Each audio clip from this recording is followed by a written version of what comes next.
E aí, gente, tudo bem? Vamos lá, vamos continuar? Podemos estar sinceramente errados.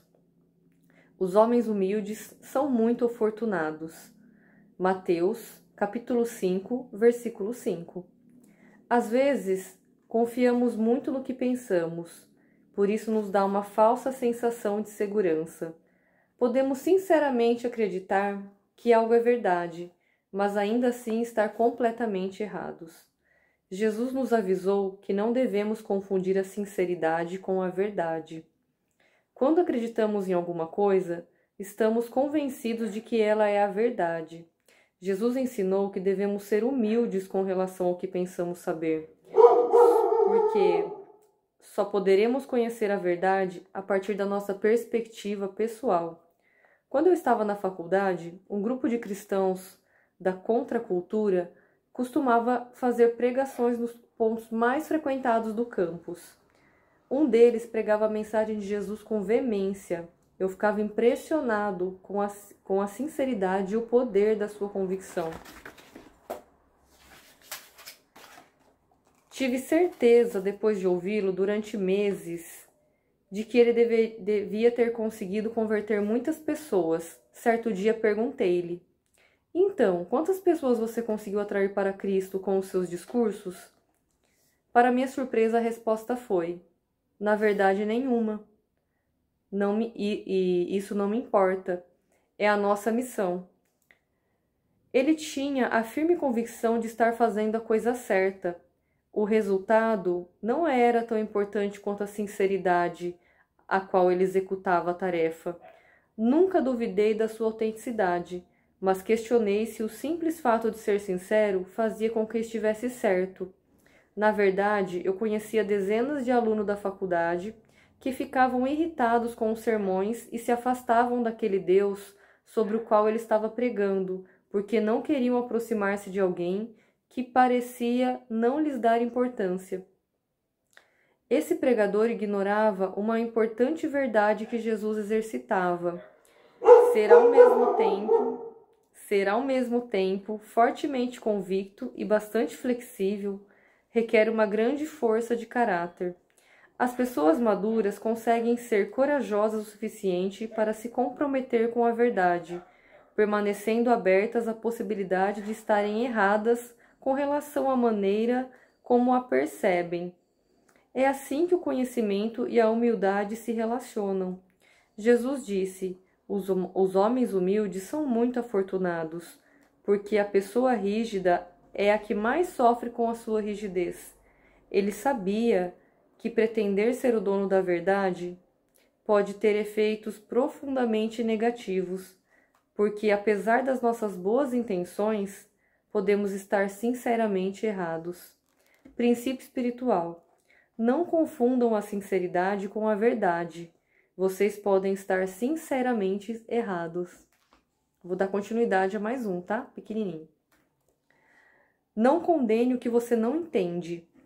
Não condeneis e não serei condenados. Lucas, capítulo 6, versículo 37. Conheço uma antiga história a respeito de 3 cegos que encontraram um elefante. Quando lhes foi pedido que descrevessem o animal, cada um disse uma coisa diferente. Um afirmou que o elefante era como uma grande mangueira. O segundo, que ele parecia um cabo de vassouras. E o terceiro, que ele se assemelhava a um tronco de uma árvore. Cada um descreveu o animal a partir da sua perspectiva. Nenhum deles estava certo ou errado. Todos estavam expondo o seu ponto de vista pessoal. Somos humildes quando percebemos que somos como os cegos, limitados na nossa capacidade de perceber as coisas que estão bem diante de nós. Luke e Anne procuraram uma terapia de casal porque haviam chegado a um impasse no seu relacionamento. Anne era uma pessoa muito espontânea, que expressava seus sentimentos mais profundos com facilidade. Luke era um homem de negócios bem-sucedido e muito racional, que se preocupava com a família, sendo marido e pai dedicado. O maior problema que enfrentamos na terapia foi a dificuldade que Luca tinha com Anne por considerá-la excessivamente emocional. Todas as vezes que discutiam, ela chorava ou se magoava, e Luke ficava furioso, queixando-se de que ela se recusava a ser racional com relação às coisas. Quando procuraram terapia, o relacionamento os haviam colocado em dois extremos. Luke era o frio racional, Anne excessivamente emocional. Luke tinha sido criado para fazer sempre a coisa correta, independentemente de como se sentisse em relação a ela. Estar certo vinha em primeiro lugar. Os sentimentos eram de certa forma ignorados ou negados. Ser confiável era importante, os sentimentos só serviam para atrapalhar.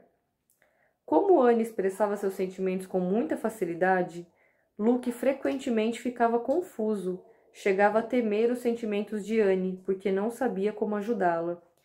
Temos medo daquilo que não conhecemos.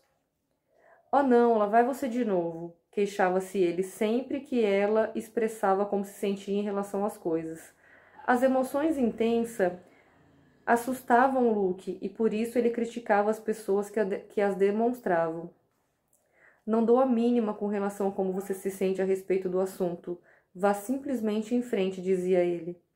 É claro que essa atitude só reforçava o comportamento emocional de Anne, piorando a situação. As coisas começaram a melhorar quando Luke percebeu que reagia negativamente aos sentimentos da Anne por não entendê-los. Ele passou a compreender que os sentimentos não são nem bons nem maus, são apenas outra fonte de informações necessárias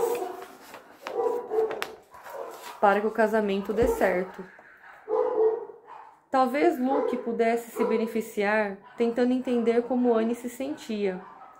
Ele contribuiu para a harmonia conjugal quando deixou de achar que a mulher era emocional demais e começou a procurar a ver as coisas a partir da perspectiva dela.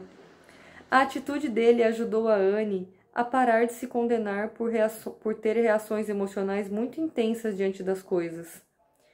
Ela não era excessivamente emocional. Era apenas uma pessoa que se sentia mal por ser emotiva, o que a fazia desmoronar sempre que se aborrecia. O fato de se permitir ter sentimentos possibilitou que esses surgissem e fossem resolvidos mais naturalmente. Luke e Anne ainda têm discussões, mas conseguem superá-las muito mais rápido agora. Quando tudo volta ao normal, Luke costuma dizer: sabe, estou feliz por termos conversado a respeito disso. As discussões passaram a ser mais produtivas quando um deixou de julgar o outro e procuraram entender as diferenças. Jesus nos advertiu das armadilhas que encontramos ao julgar os outros. Ele sabia que nossos julgamentos se baseavam em informações distorcidas por nosso modo de ser e que não correspondem necessariamente à realidade. Precisamos acreditar que sabemos a verdade completa a respeito das coisas e das pessoas para nos sentirmos seguros, achando que dominamos completamente a situação e que nada novo virá nos perturbar. Esse temor do desconhecido é a base da intolerância. Ele nos leva a julgar e rotular pessoas e coisas. Quando sentimos esse tipo de medo, condenamos o que não compreendemos. Princípio espiritual. Ao julgar os outros, nós nos condenamos.